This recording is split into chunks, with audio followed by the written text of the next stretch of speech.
Comedian Hal Sparks is coming to Grand Rapids next week. He'll be performing a series of stand-up shows starting at the Listening Room on March 2nd. Earlier today, I talked to him about what we can expect at his show and the role that changed the course of his career. So, okay, you're coming to Grand Rapids. You're going to play at the Listening Room, really an intimate venue. Do you like that as compared to, someplace larger, an arena or things like that? Ultimately, it doesn't quite matter when it comes to comedy.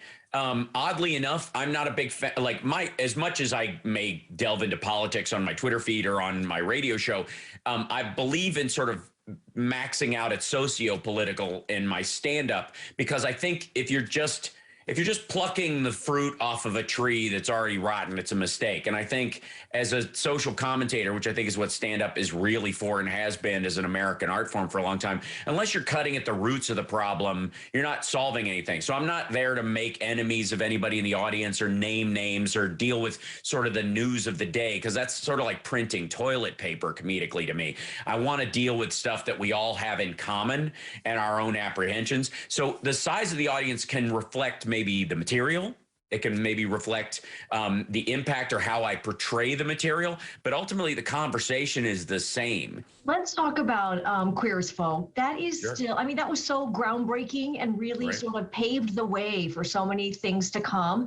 And people still, I'm sure, come up to you. People still really relate to it and probably thank you a lot for it.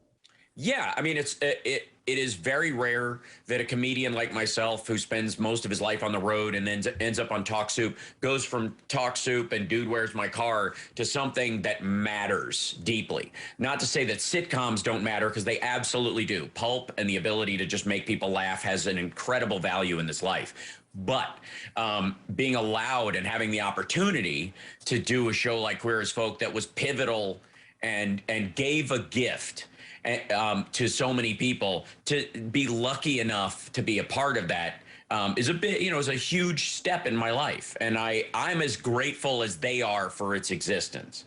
And so when they come up and say, this made my life easier, it changed my life, or, your character changed my life, oftentimes I will say, no, you did, because we can all see something good in the world that reflects back what we would like to be or how we would like to live. But it's up to you to act on it. No, what can be inspiring to one person can be dispiriting to another if you don't feel the strength and space to act on it. So, Queer as Folk came at a time that was pivotal and moved, I think, the zeitgeist forward in a major step. And so I'll always be grateful to have been a part of it. Yeah, well, it's amazing. Well, we're looking forward to having you here in Grand Rapids. Really appreciate your time today. We'll see you. We'll see you here. Hopefully, it warms up at least a little bit for you before you get here. I went to high school in Chicago. I hope it gets colder, and I want to wear a parka during my shows.